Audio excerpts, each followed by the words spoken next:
air tonight carries the scent of rain on old cedar, and it pulls me back to a house that once held my heart, now just a shadow in my memory. My name is Martha Raincloud, and at 81, my bones ache with the weight of years, but my soul carries a deeper hurt, one carved by words sharper than any knife. My son's wife called me a maid in my own home, so I handed her the keys and walked away forever. Sit with me a while. Let the fire's warmth hold you, as I share this story of love betrayed, of a mother's pride, and the quiet strength it takes to let go. It was 1992, and I was 58, still strong enough to scrub floors but weary from life's trials. My son Jacob was 30 then, my only child, born when I was young and full of dreams. He had his father's broad shoulders and my stubborn heart, always laughing, filling our little Nebraska home with light. We'd built that house, my Henry and I, back in '62, cedar walls, a wraparound porch, windows that caught the sunrise over the cornfields. Henry was gone by 85, taken by lung cancer, leaving me and Jacob to hold the place together. "Ma," Jacob would say, fixing the porch swing, "this house is ours forever." I believed him. Oh, how I believed him. Jacob met Evelyn in '89, a city girl with sharp eyes and a sharper tongue. She was 25, all polished nails and high heels, working as a bank teller in Lincoln. I welcomed her, cooked her my cornbread, hoped she'd love Jacob like I did. They married quick in '90 and moved into our house, my house, because Jacob said it was home, and Evelyn agreed, though her smile never reached her eyes. I thought, maybe she's shy. Maybe love will soften her. I was wrong. At first, it was small things. Evelyn rearranging my kitchen, tossing Henry's old mugs, saying, "They're outdated, Martha." I'd nod, bite my tongue, keep peace for Jacob. I'd raised him alone after Henry, working as a seamstress, sewing dresses to pay bills. The house was paid off my pride. Every nail a memory of Henry's hands, every floorboard a step Jacob took as a boy. But Evelyn, she saw it as hers, not ours. "We'll renovate," she'd say, eyeing my curtains like they were rags. Jacob would shrug, caught between us, saying, "Ma, let her make it her own." By '92, I was living in the back room, giving them space. I'd cook, clean, tend the garden, daisies and roses Henry planted. Evelyn worked late, Jacob too, so I kept the house alive, humming old hymns, dusting Jacob's childhood toys. One night, Evelyn's family came for dinner. Her parents, fancy folks from the city, and her sister, all dressed like they stepped out of a magazine. I'd spent all day cooking, roast, potatoes, pie, wanting to make Jacob proud. The table was set, my best china gleaming under the chandelier Henry hung. Dinner started fine, laughter over wine, though Evelyn's eyes flicked to me cold. Then, as I cleared plates, her mother said, "Martha, you're such a help." Evelyn laughed, sharp as glass. "Oh, she's the maid around here, keeps everything spotless." The room went quiet. Maid. The word hit like a slap, my hands freezing on a plate. Jacob looked down, silent. Her sister giggled, her father coughed, awkward. I stood there, apron stained, heart pounding, feeling smaller than I'd ever felt in my own home. I could have screamed, could have cried, but pride held me tall. I set the plate down, slow, and looked at Evelyn. Her smirk faltered, just a flicker. "Martha, I didn't mean," she started, but I raised a hand, quieting her. I walked to the hall, took the house keys from the hook, keys Henry carved the ring for, and came back. "Evelyn," I said, voice steady as stone, "if I'm the maid, then this ain't my place no more. Here's the keys. The house is yours. And the mortgage I took to fix the roof last year. Good luck. I dropped them in her hand, her eyes wide, and walked out the front door, past the porch swing, into the night. The air was cool, stars bright, but my chest burned. Jacob called after, "Ma, wait!" But I kept walking, tears hot on my cheeks. My home, my life, reduced to a cruel joke. I stayed with my friend Ruth that night, her guest room smelling of lavender. "Martha, you did right," she said, hugging me. But did I? I'd given up everything. Henry's memory, Jacob's childhood, for a woman who saw me as less than dirt. Days passed, and Jacob called, voice heavy. "Ma, she didn't mean it. Come back." But I heard Evelyn in the background, no apology, just, "Let her go." I hung up, heart breaking anew. I rented a small apartment in town, took my sewing machine, Henry's photo, Jacob's old drawings, the house. I let it go. Evelyn and Jacob took the mortgage, but payments lagged. Bank notices came, their fights loud enough for neighbors to whisper. I worked more, sewing dresses, avoiding the pain. Church helped, hymns soothing, but nights were hard.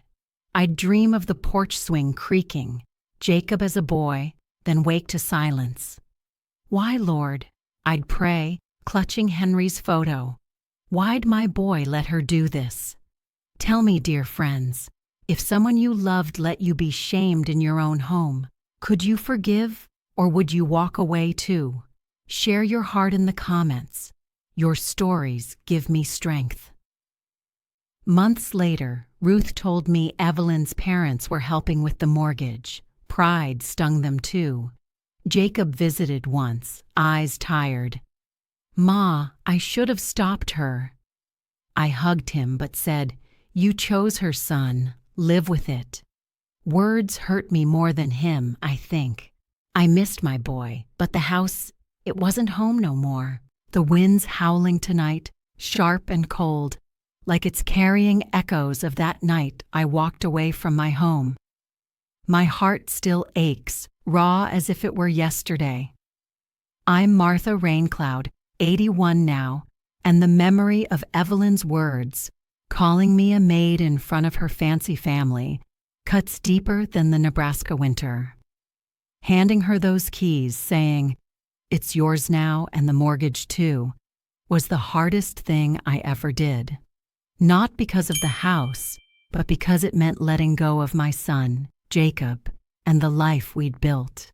Let me take you into those years that followed, when the silence grew heavy, and I learned to stitch my broken heart back together, one painful thread at a time. After that night in 1992, I settled into my little apartment in town, a box of a place with peeling paint and a window that rattled in the wind. It smelled of old coffee and dust, nothing like the cedar warmth of my house. I brought what mattered, Henry's photo, smiling in his overalls, Jacob's childhood drawings, stick figures of us fishing, my sewing machine humming like an old friend. But the quiet, oh, it was deafening. I'd sit at night, stitching dresses for the shop, the needle's rhythm my only comfort. The radio played hymns, soft and low, but they couldn't drown out Evelyn's laugh, her cruel word, "Maid." It echoed, making me feel small, like I was nothing in the home I'd poured my soul into. Jacob called a few times, his voice thick with guilt. "Ma, come back, we'll fix it." But I heard Evelyn in the background, sharp, saying, "She made her choice." I'd hang up, tears burning, whispering, "You made yours too, son." Ruth, my friend from church, checked on me daily, bringing soup, sitting with me on the sagging couch.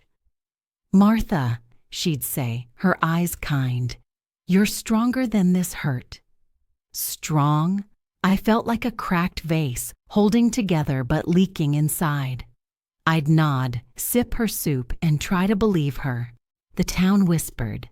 Neighbors knew the story, saw me leave my own porch. "Poor Martha," they'd say at the market, their pity stinging worse than Evelyn's insult. I kept my head high, sewing late, taking every job. Wedding gowns, curtains, anything to pay rent. But nights were hardest. I'd dream of the house, Henry hammering nails, Jacob running through daisies, then wake to the city's hum. No porch swing creaking, no roses blooming. I'd clutch Henry's photo, pray, Lord, give me strength, show me why my boy turned away. Months turned to a year. Jacob visited once, spring of '93, standing in my doorway, hat in hand. Ma, Evelyn's sorry, she didn't mean it. His eyes begged, but I saw no apology from her. Jacob, I said, voice steady, she shamed me in my own home and you said nothing. That's what hurts. He looked down, jaw tight, like Henry's when he was ashamed. We're struggling, Ma. The mortgage. I nodded, heart sinking. The roof loan I'd taken, $20,000, was now theirs, and they were drowning. I wanted to help, but pride held me back. You wanted the house, I said softly. Make it work. He left, and I cried till dawn, missing my boy, missing who we were. I threw myself into work, sewing till my fingers bled, volunteering at church to fill the void. Sundays, I'd sing hymns loud, hoping God heard my pain. The congregation became family. Old Mrs. Carter shared her pie. Young Tom fixed my sink. You're our rock, Martha, they'd say. Rock? I was crumbling, but their kindness kept me standing. I'd bake Jacob's favorite cornbread, leave it at church for others, pretending it didn't hurt to eat alone. In '94, Ruth dragged me to a craft fair, my dresses on display. Show the world your gift, she said. Folks bought them, praising the stitches, not knowing each one held my tears. A young bride hugged me, saying, your dress made my day perfect. For a moment, I felt Lila's warmth, my girl who loved beauty, who'd have cheered me on. I started teaching sewing classes at the community center, showing girls how to thread needles, telling stories of Henry's farm. Your hands tell tales, one girl said, and I smiled, thinking of Jacob's tiny hands clutching mine. But Jacob, he drifted further. Evelyn's family bailed them out, paid the mortgage, and I heard from neighbors they were renovating. New paint, new floors, erasing Henry's marks, my memories. Ruth told me, gentle, they're selling, Martha, moving to Lincoln. Selling? My home, where Jacob was born, where Henry carved our initials in the porch beam? I walked to the house one night, stood across the street, hidden by shadows. The porch swing was gone, windows modern, roses dug up. I sank to the curb, sobbing, the wind carrying my grief to the stars. I didn't see Jacob for 2 years. Letters came, short, saying, we're okay, Ma, hope you are. No mention of Evelyn's cruelty, no invitation to visit. I wrote back, simple notes, love you, son. But my heart whispered, why'd you let her break us? In '96, a neighbor said they'd moved, left no address. I felt orphaned, a mother without her child. Sewing saved me. Orders grew, prom dresses, quilts. I bought a better machine, saved for a car. Ruth pushed me to join a women's group, widows like me. Share your story, Martha, she urged. I did, haltingly, telling of Evelyn's insult, the keys. They listened, some crying. You're brave, one said. Brave? I was surviving, stitching my life back one seam at a time. By my 60s, I found a rhythm. Work, church, teaching. Kids called me Aunt Martha, their smiles easing the ache. But birthdays, Jacob's especially, were hard. I'd bake his cornbread, eat alone, whisper, happy birthday, my boy.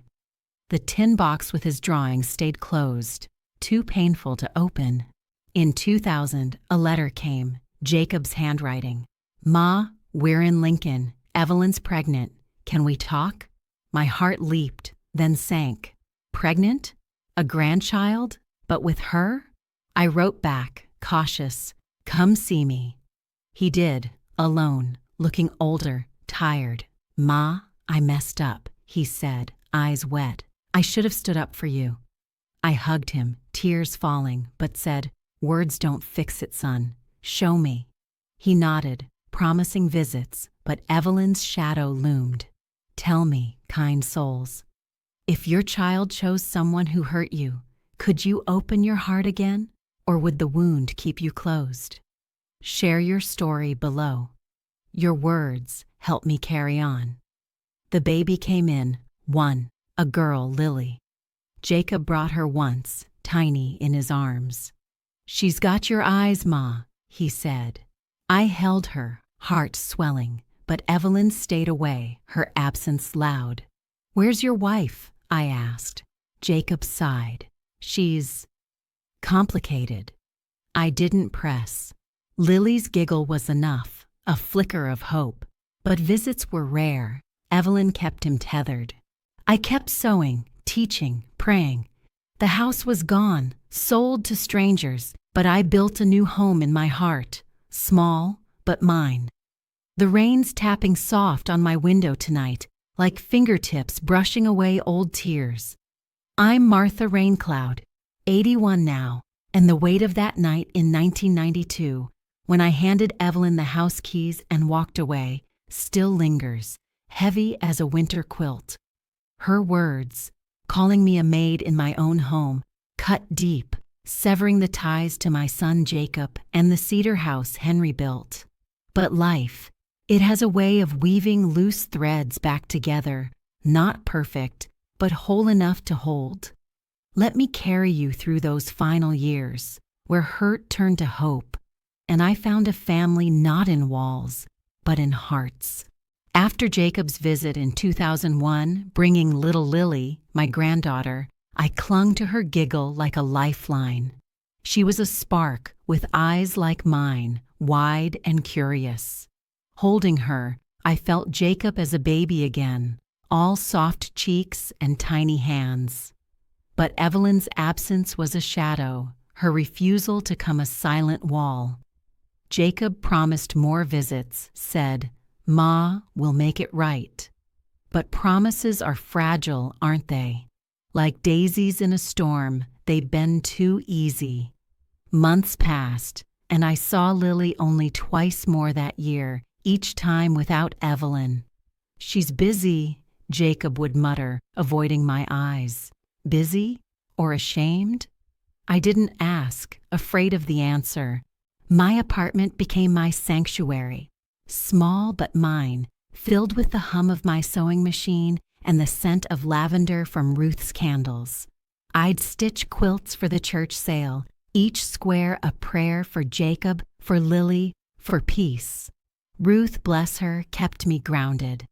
Martha, you're a mother to this town, she'd say, bringing me soup, sitting through my tears. I taught more sewing classes, girls crowding the community center, their laughter easing the ache.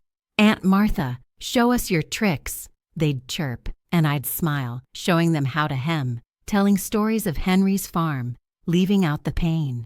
By 2005, I was 71, my hands slower, arthritis creeping in like frost.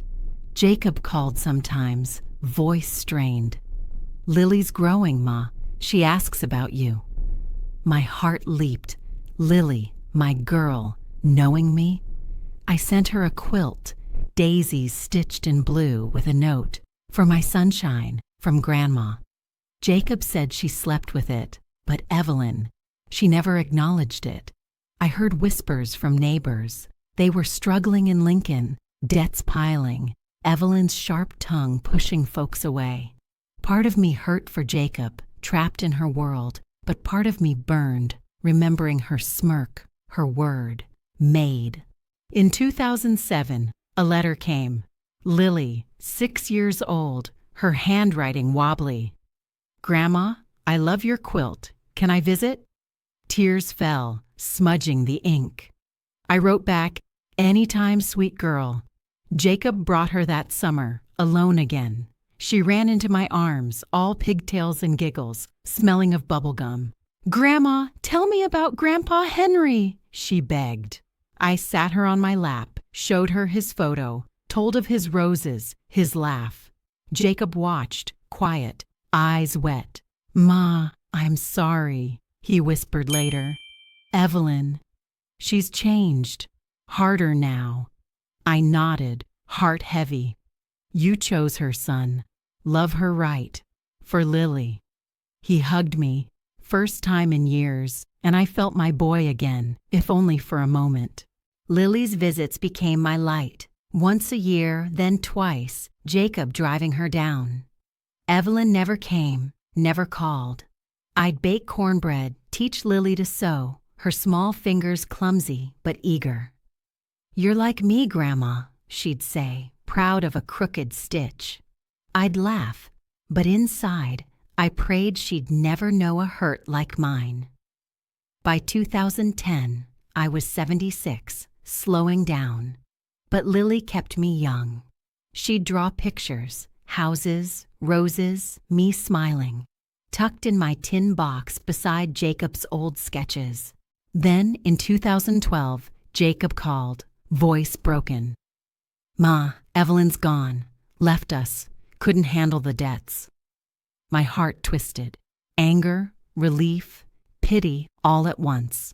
"And Lily," I asked, "with me, can we stay with you?" I said yes, no hesitation. They came, Jacob thinner, Lily 10, clutching her quilt. My apartment was tight, but we made it home. Couch for Jacob, cot for Lily. I cooked, sang hymns, felt whole again. "Grandma, you're the best," Lily would say, hugging me. Jacob worked odd jobs, trying to rebuild, but guilt ate him. "I failed you, Ma," he said one night, head in hands. I touched his shoulder. "You're here now, son. That's enough." We healed, slow as spring. I retired from sewing, lived on savings, Social Security. Ruth helped start my beloved grandma stories, recordings for Lily, then YouTube, her idea. "Share your strength, Martha," she urged.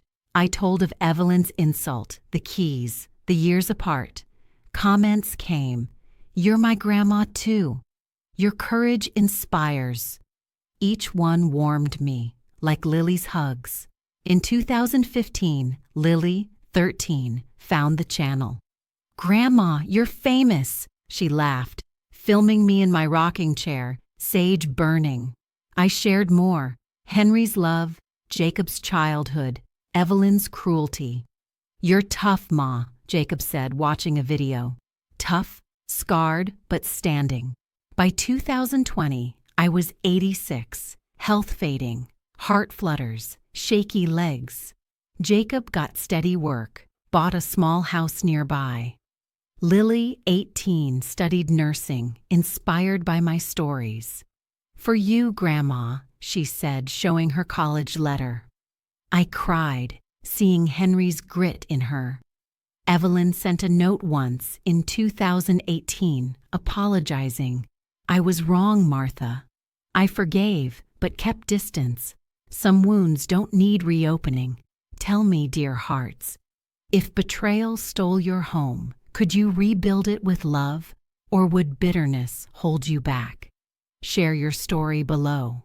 Your words light my way. Now, at 81, I record these tales, voice thin but heart full, Lily helping with uploads. My channel, Beloved Grandma, carries my pain, my joy, to you. The house is gone, but family, Jacob, Lily, fills my soul. That night I walked away, keys in Evelyn's hand.